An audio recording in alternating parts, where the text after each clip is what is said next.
কল্পনা করুন এমন এক শাসকের কথা যার শাসনকাল ছিল ইতিহাসের সেই স্বর্ণালী অধ্যায় যেখানে বাঘ আর বকরি একই ঘাটে পানি খেত। পৃথিবীর ইতিহাসে অনেক সম্রাট এসেছেন, কিন্তু হজরত ওমর রাদিয়াল্লাহু তাআলা আনহুর মতো এমন শাসক কি আর কেউ এসেছেন, যার এক হুঙ্কারে রোম আর পারস্যের সিংহাসন তাসের ঘরের মতো ভেঙে পড়ত, অথচ যার নিজের গায়ের জামায় ছিল 17টি তালি।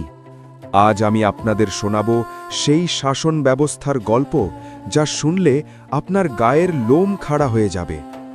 গল্পের শুরুটা করা যাক সেই বিচার দিয়ে, যা কাঁপিয়ে দিয়েছিল গোটা মিশরকে। মিশরের ক্ষমতাধর গভর্নর আমর ইবনুল আস রাদিয়াল্লাহু তাআলা আনহুর ছেলে একবার এক ঘোড়দৌড় প্রতিযোগিতায় অংশ নিলেন। প্রতিযোগিতায় এক সাধারণ কিবতি খ্রিস্টান যুবক গভর্নরের ছেলেকে হারিয়ে দিল। রাগে ক্ষোভে গভর্নরের ছেলে সেই সাধারণ যুবককে চাবুক দিয়ে মারতে শুরু করল আর অহংকার করে বলল, আমি রাজপুত্রের সন্তান, আমার সাথে পাল্লা দেওয়ার সাহস তোর হলো কি করে? সেই বিচারহীনতার যুগে গরিবের কথা কে শুনত? কিন্তু সেই কিবতি যুবক জানতেন মদিনায় এমন একজন শাসক বসে আছেন যিনি ইনসাফ করতে জানেন। যুবকটি কয়েকশো মাইল মরুভূমি পাড়ি দিয়ে মদিনায় পৌঁছালেন এবং খলিফা ওমর রাদিয়াল্লাহু তাআলা আনহুর সামনে দাঁড়িয়ে বিচার চাইলেন। খলিফা তৎক্ষণাৎ মিশর থেকে গভর্নর ও তার ছেলেকে তলব করলেন। মদিনার ভরা মজলিসে ওমর রাদিয়াল্লাহু তাআলা আনহু সেই সাধারণ কিবতি যুবকের হাতে চাবুক ধরিয়ে দিয়ে গর্জে উঠলেন, মারো, আজ এই রাজপুত্রকে তুমি ঠিক সেভাবেই মারো যেভাবে সে তোমাকে মেরেছিল। যুবকটি যখন চাবুক মারছিলেন, খলিফা তখন গভর্নরের দিকে তাকিয়ে সেই ঐতিহাসিক কথাটি বললেন, যা আজও বিশ্বজুড়ে মানবাধিকারের স্লোগান হয়ে আছে, হে আমার মানুষের মায়েরা তাদের স্বাধীনভাবে জন্ম দিয়েছে, আর তোমরা কবে থেকে তাদের দাসে পরিণত করলে? এটিই ছিল ওমরের শাসন, যেখানে রাজপুত্র আর মেথর আইনের চোখে একই সমান ছিল। শাসন ব্যবস্থা কেমন ছিল? ওমরের শাসন মানেই ছিল জবাবদিহিতা। হজরত ওমর রাদিয়াল্লাহু তাআলা আনহু ছিলেন প্রথম শাসক যিনি রাষ্ট্রীয় কোষাগার বা বায়তুল মাল প্রতিষ্ঠা করেছিলেন। কিন্তু জানলে অবাক হবেন, সেই কোষাগার থেকে তিনি নিজের জন্য একটি পয়সাও বেশি নিতেন না। একবার খুতবা দেওয়ার সময় এক সাধারণ নাগরিক দাঁড়িয়ে ওমরের জামা নিয়ে প্রশ্ন তুললেন, হে ওমর, আমাদের সবাইকে একটি করে চাদর দেওয়া হয়েছিল, কিন্তু আপনার গায়ে যে জামা দেখছি তাতে 2টি চাদরের কাপড় লাগছে, আপনি অতিরিক্ত কাপড় কোথা থেকে পেলেন? গোটা মজলিস স্তব্ধ। খলিফার মুখের উপর প্রশ্ন, কিন্তু ওমর রাদিয়াল্লাহু তাআলা আনহু রাগ করলেন না। তিনি তার ছেলেকে ইশারা করলেন। ছেলে দাঁড়িয়ে বললেন, বাবাকে যে চাদর দেওয়া হয়েছিল তা দিয়ে তার জামা হচ্ছিল না, তাই আমি আমার নিজের ভাগের চাদরটি বাবাকে দিয়েছি। একজন সাধারণ প্রজার কাছেও জবাবদিহি করতে বাধ্য ছিলেন এই মহামানব। ওমরের শাসন মানে ছিল দুর্নীতির বিরুদ্ধে আপোষহীন যুদ্ধ। তিনি যখন কোনো গভর্নর নিয়োগ দিতেন তখন তাদের সম্পদের হিসাব নিতেন। গভর্নররা কি রাজপ্রাসাদে থাকত? না, ওমর রাদিয়াল্লাহু তাআলা আনহু নির্দেশ দিয়েছিলেন, গভর্নরদের দরজায় কোনো দারোয়ান থাকবে না, সাধারণ মানুষ যেন সরাসরি তাদের অভাবের কথা বলতে পারে। যদি কোনো গভর্নর বিলাসী জীবনযাপন করতেন, ওমর রাদিয়াল্লাহু তাআলা আনহু তার পদ কেড়ে নিতেন। গল্পের শেষ দৃশ্যে ফিরে যাই সেই রাতে যখন তিনি মৃত্যুর বিছানায়। পেটে বিষাক্ত খঞ্জরের আঘাত নিয়ে তিনি কাতরাচ্ছিলেন, কিন্তু জানেন তার শেষ চিন্তা কি ছিল?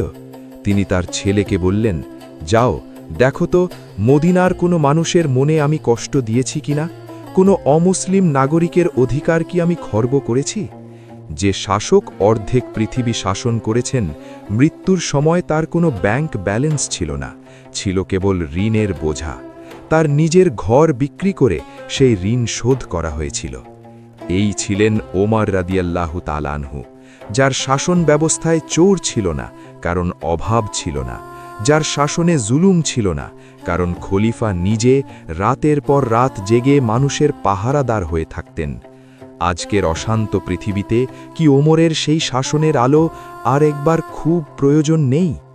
এই শাসন ব্যবস্থার প্রতিটি পরত আমাদের শেখায় ক্ষমতা মানে ভোগ নয়, ক্ষমতা মানে হল প্রতিটি প্রাণের নিরাপত্তার দায়িত্ব নেওয়া। আপনার কি মনে হয় না আজকের যুগে ওমরের এই গল্পগুলো প্রতিটি নেতার শোনা উচিত? ওমর রদিয়াল্লাহু তাআলা আনহুর শাসনের দ্বিতীয় অধ্যায়টি শুরু হয় এক বিশাল চ্যালেঞ্জ দিয়ে। ইসলামের পতাকা তখন মদিনার সীমানা ছাড়িয়ে রোম আর পারস্যের দোরগোড়ায়। কিন্তু ওমর রাদিয়াল্লাহু তাআলা আনহু জানতেন তলোয়ার দিয়ে দেশ জয় করা যায়, কিন্তু ইনসাফ ছাড়া সেই দেশ শাসন করা যায় না। গল্পের এই অংশে আমরা দেখব তার মজলিসে শুরা বা পরামর্শ সভার ক্ষমতা। একবার খলিফা ওমর রাদিয়াল্লাহু তাআলা আনহু জুম্মার খুতবা দিচ্ছিলেন। তিনি ঘোষণা করতে চাইলেন যে মহিলারা বিয়ের সময় অতিরিক্ত মোহরানা দাবি করতে পারবে না। তিনি যখন মিম্বর থেকে নামছিলেন তখন পেছন থেকে এক বৃদ্ধা মহিলা দাঁড়িয়ে গেলেন। ভাবুন তো, অর্ধেক পৃথিবীর শাসককে চ্যালেঞ্জ করে সেই মহিলা বললেন, হে ওমর, আল্লাহ আমাদের যে অধিকার দিয়েছেন তা কেড়ে নেওয়ার অধিকার আপনাকে কে দিয়েছে? পুরো মসজিদ নিস্তব্ধ। সবাই ভাবছিল খলিফা হয়তো রাগ করবেন, কিন্তু ওমর রাদিয়াল্লাহু তাআলা আনহু মাথা নিচু করে হাসলেন এবং সবার সামনে স্বীকার করলেন যে আজ একজন সাধারণ মহিলা সত্য বলল আর ওমর ভুল করল। এটিই ছিল তার শাসন ব্যবস্থা, যেখানে শাসক নিজের ভুল স্বীকার করতে দ্বিধা করতেন না। এখন শুনুন তার সেই অদ্ভুত গোয়েন্দা বিভাগ আর জনকল্যাণের গল্প। হযরত ওমর রাদিয়াল্লাহু তাআলা আনহু ছিলেন প্রথম শাসক যিনি রাষ্ট্রীয়ভাবে অভাবী মানুষের জন্য সামাজিক নিরাপত্তা ভাতা চালু করেছিলেন। তার শাসনে বৃদ্ধ, পঙ্গু এবং এতিমদের জন্য বাইতুল মাল থেকে মাসিক ভাতার ব্যবস্থা ছিল। এমনকি অমুসলিমদের বৃদ্ধকালেও তিনি রাষ্ট্রীয় কোষাগার থেকে সাহায্যের নির্দেশ দিয়েছিলেন। একবার তিনি দেখলেন এক বৃদ্ধ ইহুদি ভিক্ষা করছেন। ওমর রাদিয়াল্লাহু তাআলা আনহু তার হাত ধরলেন এবং ব্যথিত কণ্ঠে বললেন, হে বৃদ্ধ, এটি ইনসাফ হতে পারে না যে যখন তুমি যুবক ছিলে তখন আমরা তোমার কাছ থেকে কর নিয়েছি, আর আজ বৃদ্ধ অবস্থায় তোমাকে রাস্তায় ছেড়ে দিয়েছি। তিনি তৎক্ষণাৎ সেই বৃদ্ধের জন্য আজীবনের ভাতার ব্যবস্থা করলেন। ওমর রাদিয়াল্লাহু তাআলা আনহুর শাসনের সবচেয়ে বড় শক্তি ছিল তার স্বচ্ছতা। তিনি যখন কোনো নতুন গভর্নর নিয়োগ দিতেন তখন মদিনার মানুষের সামনে তার সম্পদের তালিকা করা হতো।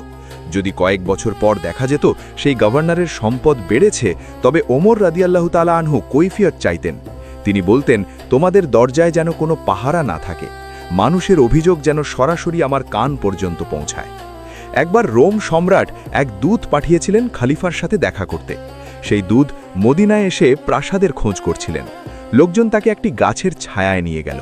সেখানে গিয়ে দূত দেখলেন ধুলো বালির ওপর মাথা রেখে একা নিশ্চিন্তে ঘুমাচ্ছেন পৃথিবীর সবচেয়ে শক্তিশালী শাসক। তার গায়ে কোনো বর্ম নেই, হাতে কোনো তলোয়ার নেই। দূত অবাক হয়ে বিড়বিড় করে বললেন, হে ওমর, আপনি ইনসাফ করেছেন, তাই আপনি নির্ভয়ে ঘুমাতে পারছেন। আমাদের সম্রাটেরা জুলুম করে, তাই পাহারাদার ছাড়া তারা ঘুমানোর সাহস পায় না।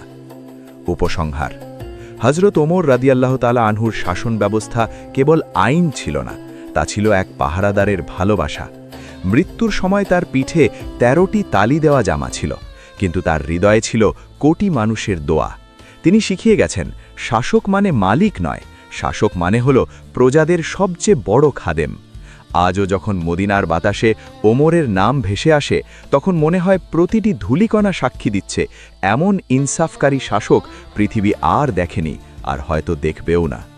জান্নাতের 8টি দরজার মধ্যে একটি দরজা কেবল আপনার জন্যই বরাদ্দ করা হয়েছে, কিন্তু শর্ত হল আপনার রোজাকে সাধারণ থেকে অসাধারণ করতে হবে। আপনি কি জানেন সেই 10টি বিশেষ ফজিলত যা আপনার রোজা ও জান্নাতের দূরত্ব কমিয়ে দেবে? বিশুদ্ধ নিয়তে রোজা রাখা। রমজানের প্রতিটি কাজের প্রাণ হল নিয়ত। লোক দেখানো ইবাদত আল্লাহর কাছে কবুল হয় না, তাই মনে এই দৃঢ় বিশ্বাস রাখতে হবে যে আমি কেবল আমার রবের সন্তুষ্টির জন্যই এই কষ্ট করছি। এই আমলটি মুমিনের অন্তরে একনিষ্ঠতা তৈরি করে এবং রোজার ক্লান্তিকেও প্রশান্তিতে রূপান্তর করে। শেষ সময়ে সেহরি খাওয়া। সেহরি খাওয়া কেবল ক্ষুধা নিবারণের মাধ্যম নয়, এটি একটি বরকতময় সুন্নাহ। নবীজি শেষ সময়ে সেহরি খেতে উৎসাহিত করেছেন, কারণ এতে শারীরিক শক্তি ও আধ্যাত্মিক কল্যাণ নিহিত রয়েছে। সামান্য এক ঢোক পানি বা একটি খেজুর দিয়ে হলেও সেহরি খাওয়া মুমিনের জন্য সওয়াবের কাজ। সূর্যাস্তের সাথে সাথে দ্রুত ইফতার করা। ইফতারে দেরি না করা আল্লাহর প্রতি আনুগত্য এবং তার নিয়ামতের প্রতি ব্যাকুলতার বহিঃপ্রকাশ। রাসূল সাল্লাল্লাহু আলাইহি ওয়াসাল্লাম বলেছেন, মানুষ ততক্ষণ কল্যাণের মধ্যে থাকবে যতক্ষণ তারা দ্রুত ইফতার করবে।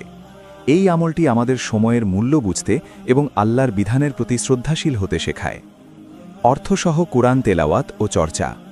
রমজান মাস মূলত কুরআন নাজিলের মাস, তাই এই সময়ে কোরআনের সাথে সম্পর্ক গভীর করা অপরিহার্য। শুধু রিডিং পড়া নয়, বরং প্রতিদিন অন্তত কিছু আয়াতের অর্থ ও মর্ম অনুধাবন করা উচিত। কোরআনের নূর মানুষের অন্ধকার হৃদয়কে আলোকিত করে এবং সঠিক পথের দিশা দেয়। সামর্থ্য অনুযায়ী দান সাদকা করা। রমজানে দানের সওয়াব ৭০ গুণ বা তারও বেশি বৃদ্ধি পায়, তাই এই মাসে বেশি বেশি দানশীল হওয়া উচিত। নিজের ইফতারের অংশ থেকে অন্যকে খাওয়ানো বা অভাবী মানুষের পাশে দাঁড়ানো মহান আল্লাহর অত্যন্ত প্রিয় কাজ। দান করার মাধ্যমে মানুষের সম্পদ পবিত্র হয় এবং অন্তরের কৃপণতা দূর হয়। জবান ও অঙ্গপ্রত্যঙ্গের হেফাজত করা। প্রকৃত রোজা কেবল পানাহার ত্যাগ নয়, বরং সব ধরনের মন্দ কাজ থেকে নিজেকে বাঁচিয়ে রাখা। মিথ্যা বলা, গীবত করা, ঝগড়া করা বা অশ্লীল কিছু দেখা থেকে বিরত না থাকলে রোজার আসল উদ্দেশ্য ব্যাহত হয়। এই আমলটি একজন মানুষকে প্রকৃত অর্থেই একজন আদর্শ ও চরিত্রবান মানুষ হিসাবে গড়ে তোলে। কিয়ামুল লাইল বা রাতের ইবাদত করা। তারাবি এবং তাহাজ্জুদ নামাজের মাধ্যমে রাতের একাংশ আল্লাহর ইবাদতে কাটানো অত্যন্ত ফজিলতপূর্ণ। দিনের রোজার পর রাতের এই দীর্ঘ সিজদা ও রোনাজারি বান্দাকে আল্লাহর খুব কাছে নিয়ে যায়। এটি আত্মার প্রশান্তি এবং গুনাহ মাফের এক মহা সুযোগ। বেশি বেশি তওবা ও ইস্তেগফার করা। রমজান হল ক্ষমা পাওয়ার মাস, তাই সারা দিন জিহ্বায় আস্তাগফিরুল্লাহ জারি রাখা এবং নিভৃতে নিজের ভুলের জন্য কাঁদা উচিত। বিশেষ করে ইফতারের আগ মুহূর্তে আল্লাহ তার বান্দাদের দোয়া কবুল করেন। এই আমলটি একজন পাপিষ্ঠ মানুষকেও আল্লাহর প্রিয় বান্দায় রূপান্তরিত করতে পারে। শেষ দশকের ইতেকাফ পালন করা। সব ধরনের দুনিয়াবি ব্যস্ততা ছেড়ে দিয়ে মসজিদের কোণে আল্লাহর ধ্যানে মগ্ন হওয়া এক অনন্য ইবাদত। নবীজি সাল্লাল্লাহু আলাইহি ওয়াসাল্লাম প্রতি বছর রমজানের শেষ 10 দিন ইতেকাফ করতেন, যেন আল্লাহর সাথে নিবিড় সম্পর্ক তৈরি হয়। এটি দুনিয়ার মোহ কাটিয়ে আখেরাতের পাথেয় অর্জনের শ্রেষ্ঠ উপায়। লাইলাতুল কদর তালাশ করা। রমজানের শেষ 10 দিনের বিজোড় রাতগুলোতে হাজার মাসের চেয়েও শ্রেষ্ঠ রাত লাইলাতুল কদর লুকিয়ে আছে। এই রাতে ইবাদত করা সারা জীবনের ইবাদতের চেয়েও উত্তম হতে পারে। প্রতিটি বিজোড় রাতে জাগ্রত থেকে আল্লাহর ইবাদত করা এবং ক্ষমা চাওয়া মুমিনের জীবনের পরম সৌভাগ্য।